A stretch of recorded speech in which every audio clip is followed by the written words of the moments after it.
Hey, everybody, welcome back to the Infuse Your Future podcast, where we bring together people and ideas who are making the world a better place. I'm your host, Dr. C, and today I have Coach Mac with us, and she's going to talk to us about health and fitness and habits and how to stay healthy, especially in our hectic, fast-paced life. So hi, Coach Mac. Hi, thank you so much for having me on. I am pumped, to say the least, to talk about those topics. They are my jam. So wherever you want to start, I'm game. We can do this. I love it. Well, why don't you start by telling us who you are, what you do, and how you infuse the world? Yeah, so I am Coach Mac. I am a health coach, and I started my company called Running with Bacon, which gets usually a lot of giggles and a lot of like weird side eye glances of like, what did she just say? I know, is bacon But healthy? You're asking. yes, I know, right? People ask me all the time. And I do think, for the record, bacon can be absolutely part of a very healthy diet. So don't rule it out. But Yay. so yeah, I started my health coaching company. I was actually formerly a strength and conditioning coach. And so that's kind of how I got my start. But I realized I was training these female athletes to be really strong and powerful, and they were so celebrated for that. But I thought to myself, I was like, why can't I do that just for everyday women? Why can't we be our strongest and our fittest? And so after a few iterations of figuring out what I wanted to be when I grew up, I started my company. And it's actually been one of the more rewarding things. You were talking about, infusing the future and culture and having an impact. I've actually really come to enjoy the fact that most of the people that I work with are women, and they tend to have younger children.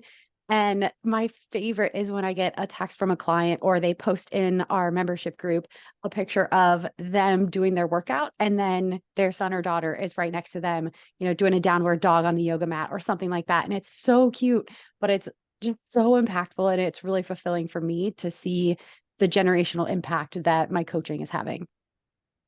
Yeah, that's great. I love all those little quick videos that you see on Facebook or Instagram or TikTok where the kids are next to their parents, kind of doing whatever workout they're doing. And I wish I had been more athletic when my kids were little, although now they're starting to get into the health and fitness world, and I think we kind of go back and forth from encouraging each other. Yeah, and that's how it works. I mean, the family kind of unit is so impactful in, if you think about like politics or food choices, eating styles, even vocations. We get a lot of input from those around us for like what types of careers are kind of coveted, or, you know, I guess I should say like valiant career choices, or, we tend to get a lot of that ideology from our family, and working out is no different. And, a lot of the women who come to me are like, how were we never taught this? Why do we not know this? And it's true. There's no class typically unless you seek them out, but there aren't classes in middle school and high school that actually teach you proper ways to take care of yourself. And, I'm sure it's kind of like finance coaches or, business coaches, things like that are like, why are people taught these basic skills? But your body is yours. It's with you your entire life. And so it's worth the investment to learn how to take care of it properly. Yeah, I really wish our physical education courses at school were much different, about nutrition and sustainable exercise, not running the mile in less than 10 minutes or, doing Yeah. 50,000 push-ups and climbing a rope. It'd Yeah. be nice if they used all that time to just teach them about minerals and vitamins and healthy food and how can you exercise in a sustainable way that keeps you healthy but doesn't send you to the hospital with broken bones and torn ligaments?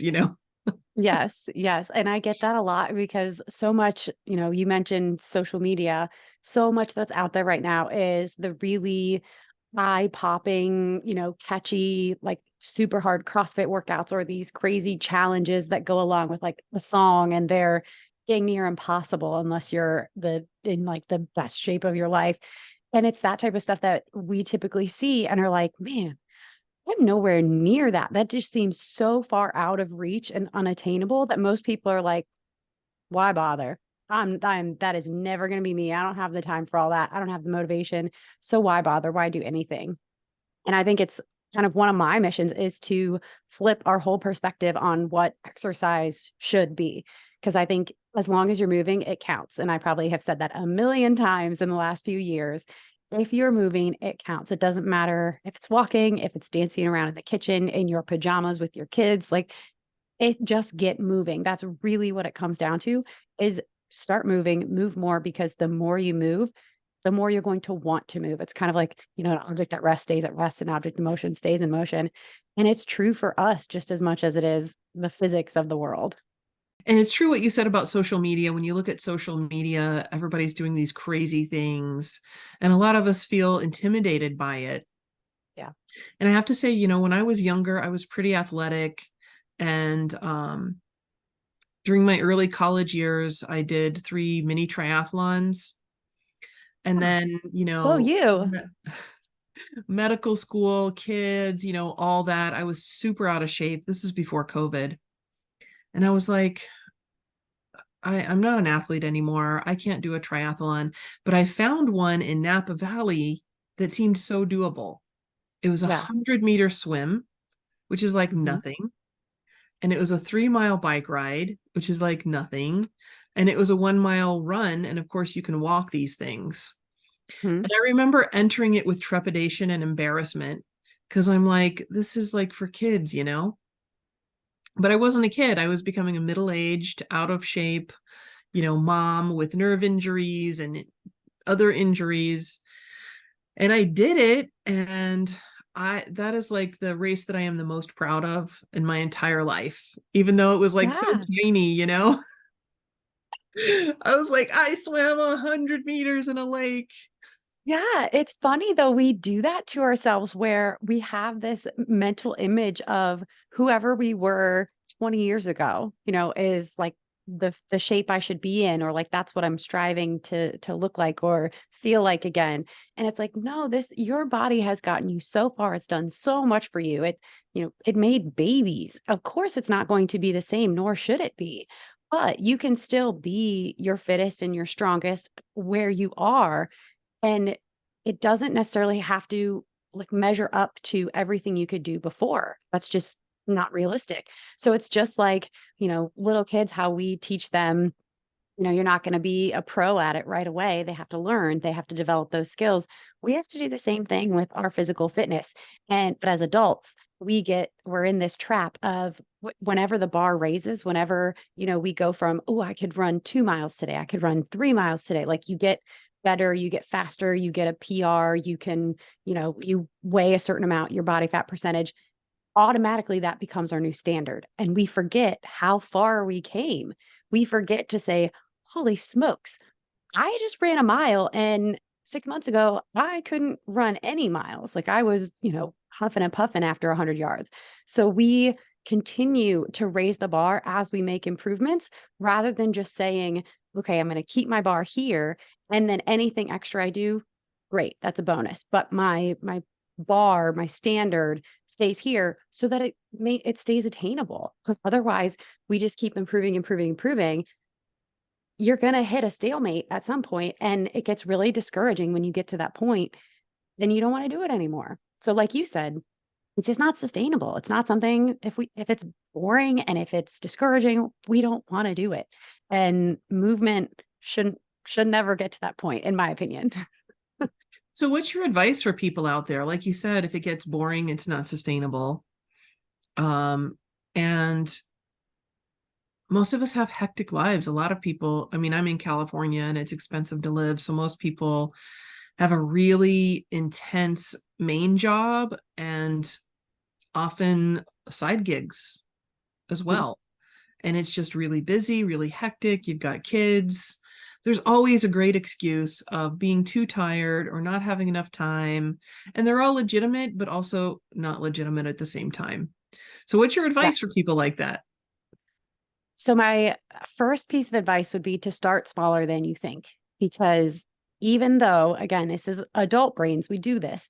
For some reason, we tend to think if I can't do the whole thing, I'm not going to do any of it. So we have this picture in our head of a workout has to look like 30-minute run. It has to look like an hour at the gym. And so if we're looking at our calendars and are like, there's no way I can get an hour at the gym because it's 30 minutes there, hopefully, if there's traffic, it's even more.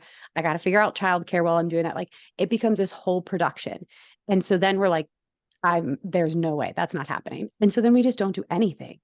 Whereas if we would take the approach of doing something, anything, even 5 minutes is better than nothing, we would get so much further and start seeing the value of it.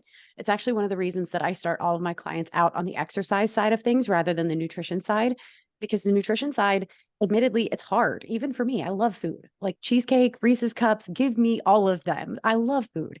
But if you start with food, you're picking at least 3 battles a day, assuming that you eat 3 meals a day. That's 3 battles you have to fight every day. Versus if you just say, where can I get a 5 minute walk in? Where can I do one set of jumping jacks, like while I'm waiting for my coffee to brew? Where can I do these little pockets of moving just a little bit more? You start building confidence and being like, oh, that wasn't so bad. I can do this. I can squeeze this little bit in. And it starts to build momentum and it works from there. It's kind of like this self-fulfilling cycle that gets you wanting to move more and more.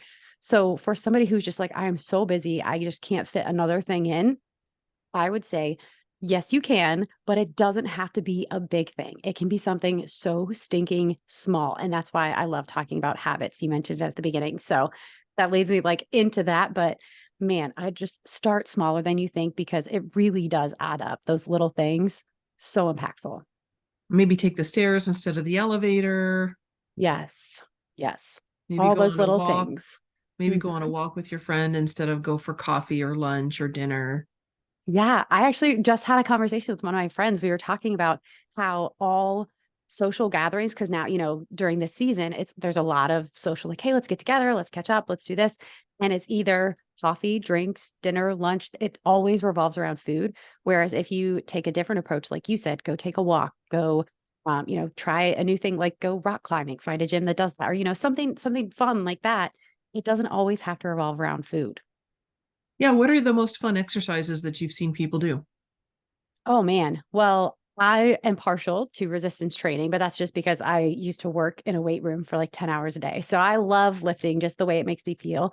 But different activities, like I actually learned to love running. I used to hate it because it was always punishment for sports growing up. Whenever you did something wrong or bad, you had to take a lap. So I have learned to love running mostly because I'm a nature girl. I love being outside and I take the dog and it's fantastic.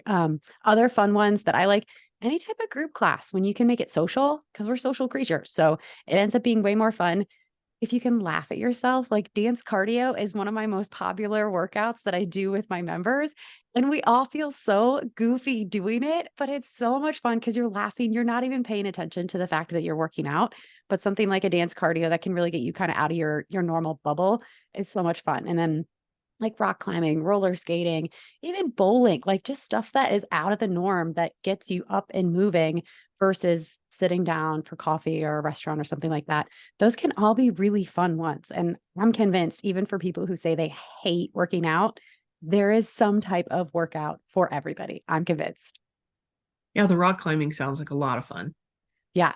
Yeah. Even, I mean, there's totally obscure ones, horseback riding or like gardening. I love gardening too. So that is a workout. If you've ever weeded a garden bed for like 20 or 30 minutes, you get up and you're like, oh man, everything. It's like these aches. You're like, I didn't even know I had a muscle there. So it's really stuff that you wouldn't typically think of. Give it a shot and count it. Count it as movement. It doesn't have to look a certain way to count as workout. Yeah, and that brings up another good point. You know, a lot of people think that they have to have a gym membership if they're going to get in shape, but you Yes. really don't. You don't need it at all. You know, Yeah. walking is one of the best exercises. We were talking about dogs earlier. Let the dog Mhm. take you for a walk. Exactly. Yeah, even as a self-proclaimed resistance training, strength training junkie, I haven't had a gym membership for probably a decade. I don't pay for it. I do have a small set of dumbbells at my house, but everything that I need, I pretty much have on my person. I could, if you've ever seen those people, well, in California, I'm sure you've seen the people that are on the beach and doing like those crazy calisthenics and, body weight movements and stuff like on the monkey bars and stuff. And you're like, How do you do that? How does your like they're shredded and so strong and all they do is move their body around through space. That's it. They don't need to lift weights, but they are freaking jacked. And I'm like, that like cuz if you think about it, your body weighs your stuff. You pick up your arm. If you do that 100 times, it gets hard because it's heavy. So Oh yeah. you don't actually need a gym membership if all you're looking to do is be healthy and fit for everyday life. Yeah, true. So I know you mentioned working with a lot of young moms. Mhm. A lot of us are getting older, and a lot of our body parts don't want to move like they used to. And we have to be Yes. careful with some of them so that we don't end up with a total knee replacement or something. So do Mhm. you work with older people? I do. I have clients that pretty much span, I would say, age 30 all the way up to I have a woman who's approaching 70. So I do kind of run the gamut of um, age related, clientele. But I will say that the whole adage, move it or lose it really does hold true, especially as you age. So, of course, if you have previous injuries or a chronic pain, that's bothering you, there are modifications to be made, but you really do yourself a service if you really don't stop moving, if you just stay active. And if you have gotten to that place where you have found maybe you're not as active as you would like to be, there's no better time than right now. And again, I know this sounds like a lot of cliches, but they're there because they're true. They work. Um, get started moving. And again, it doesn't have to be something monumental. Start small and then work your way up. There's a million bajillion workouts on YouTube right now that you can do for free. All you have to do is hit play, and you can find even gentle, low impact. You can do mobility movements, stuff like that. And it's just so good to move your body, even if you're limited by some previous injury or pain. And how do you feel about yoga? Oh, I love it. We actually do with my membership, we do Stretchy Thursday every week. And it's a recovery based workout. So I believe again in moving every day. So I have for my members a 30-minute workout for every day of the week. And Thursday is always some type of recovery based workout. It's usually a yoga session, like a gentler, not one of those really hard yogas. Because yoga can get intense. I don't know how big of a yogi that you are, but yoga can get really hard. So I stick to the easier, more recovery based ones on Thursdays. But the members look forward to it so much being Stretchy Thursday because it's just, kind of the tension of the week builds. And then by Thursday, everybody's just ready for an easy day to kind of cruise into the weekend. And so that's our Stretchy Thursday. But so yeah, I'm a huge fan. Love yoga. And I don't think people realize how important it is to stay stretched out. Yeah. I mean, I'm in the Yeah. medical field and I have a lot of people with low back that come in, they have low back pain. Obviously, they come in with foot pain because I'm a podiatrist. Hmm. But I mean, it's crazy how much of it is literally because they're not limber, they're not stretched out. And just adding a stretching routine like a yoga would solve probably 90% of their problems. But Yep. probably 90% of the people don't want to do that. Yes. Because it takes time. It's like, what yoga do I do? Do I have to get like the cute yoga clothes? Do I need a yoga mat? Do I need all this stuff? I'm like, no, you don't need any of that. Like again, I always love referring people to YouTube because it's free. So it's really accessible by anyone with a smartphone, a computer, anything like that. But and all you have to do, like search body weight, even yoga, no equipment, like any of those, if you, kind of refine your search terms with what you need. But like you can do a 5-minute yoga routine. You can pick one yoga stretch and do that like during commercials I love Real Housewives. I'm a kind of a Bravo TV junkie. But so like during commercials, while it's on, I'll stretch and do that. So I don't even have to pay attention. And then when the show comes back on, I'm like, okay, but so, what is that? 2 to 3 minutes of stretching? That's easy. Anybody can do that. And it's when, again, we make it up to be this huge thing. Like, oh, if I can't dedicate, 15, 20 minutes every single day to the stretching routine, it's not even worth it. Which again, you and I both know is just, that's not true. It is absolutely worth it. Yeah, it's all about the mindset, right? Getting into the Yeah. mindset of making these little choices that are going to add up in the end. Yeah. Yeah.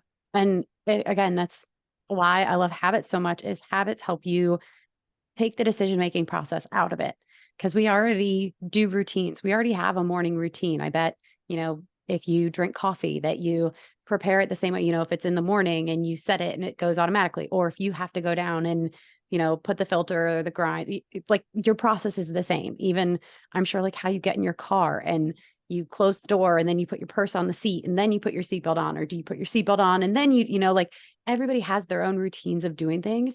So our brains automatically work that way. They just do by default. And so it's kind of, if you can take a little bit of thought beforehand and set up some healthy habits, then they just work like clockwork, just like all your other routines, and you don't have to think about them anymore.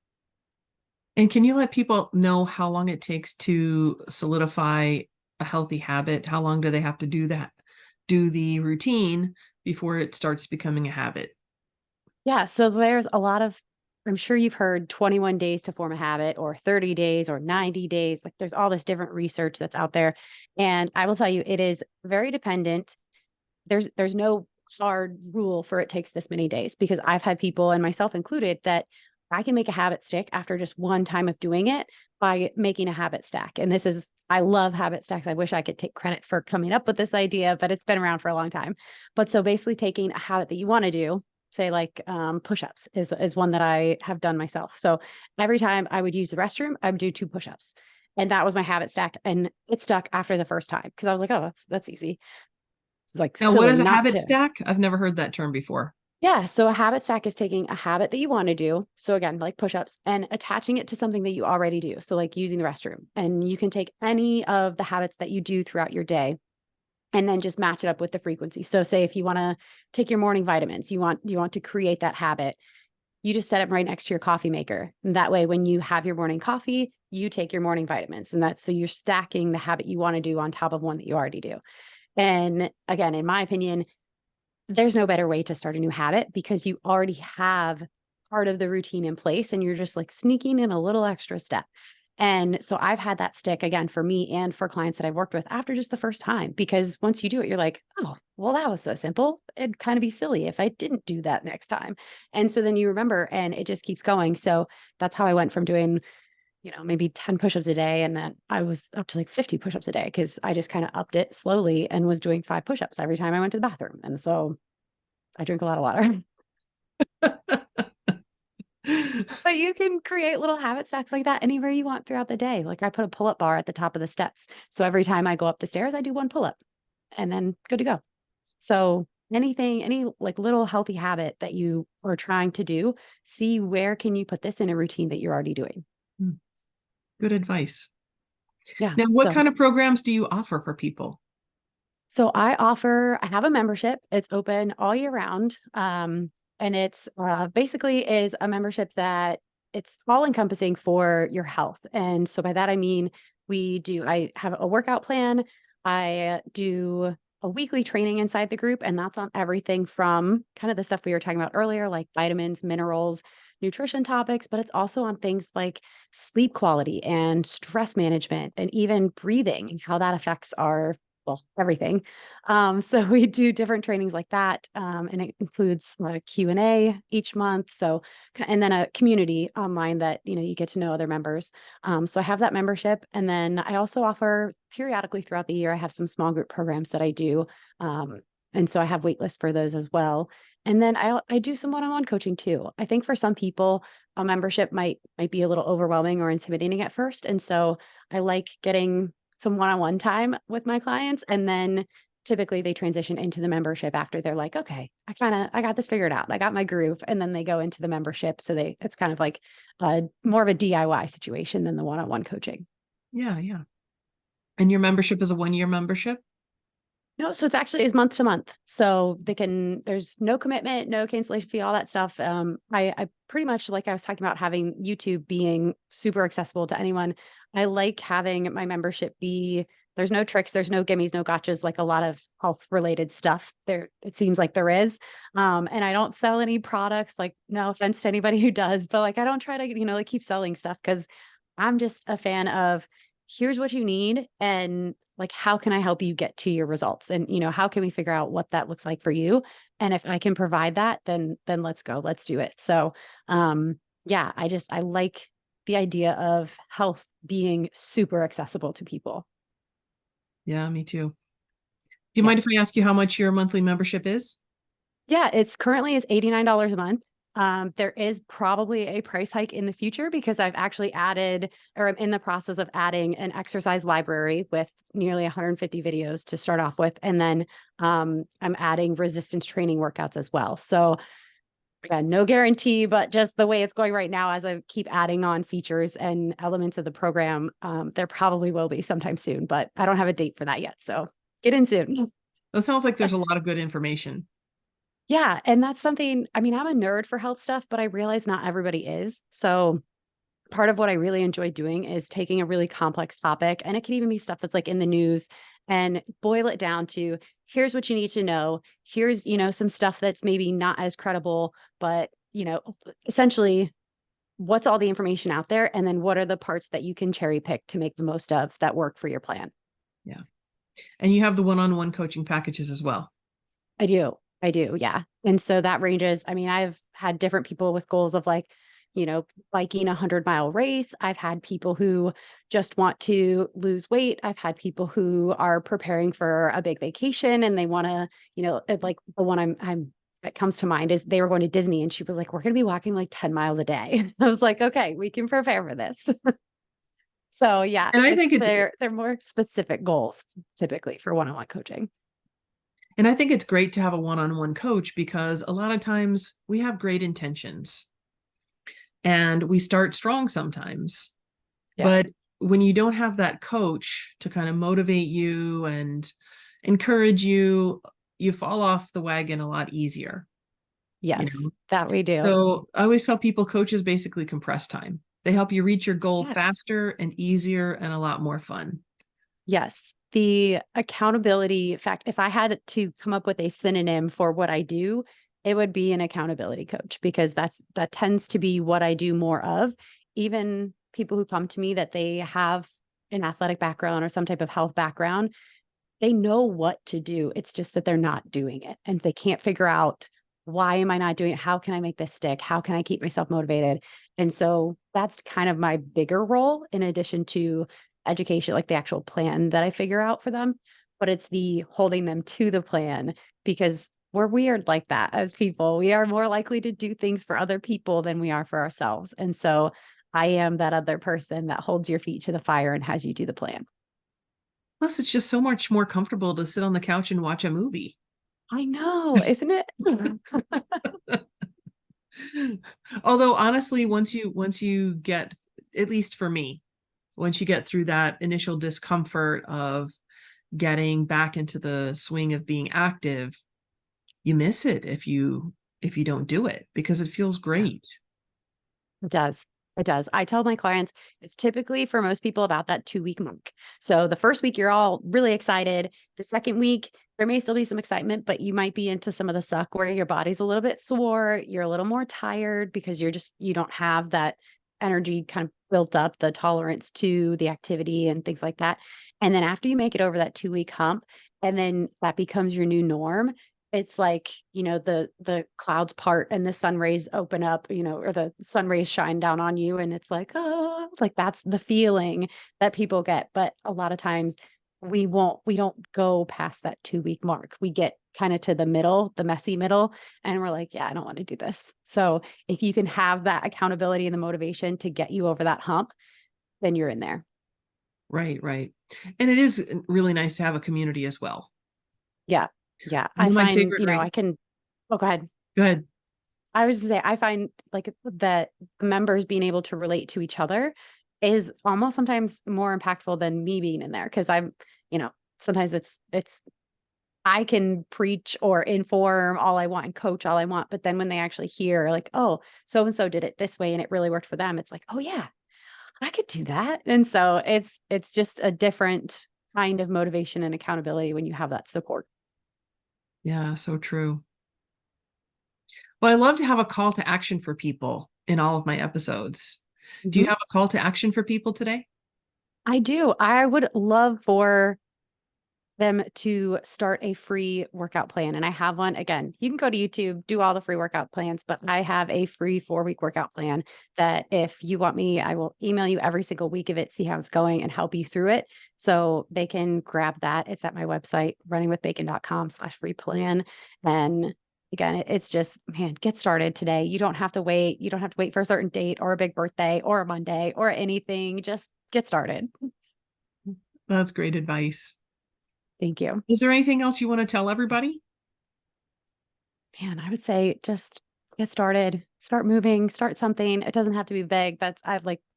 I really believe that to my core that if you just get started, just start moving, do something, you will immediately feel the benefits of it. And it's such a confidence boost. And I really want everyone to feel how good it feels to take such good care of themselves. Yeah, it does feel good. Yeah. And all of the links to Coach Mac's information will be in the show notes. So if you weren't able to write it down fast enough, you can go down to the show notes and just click on the link or copy the link and paste it. Thank you so much for having me. This has been great. And I really look forward to this episode and the future episodes that we were talking about. So subscribe. Yeah, definitely. All right. Thanks for being on the show. It was a lot of fun. Thank you.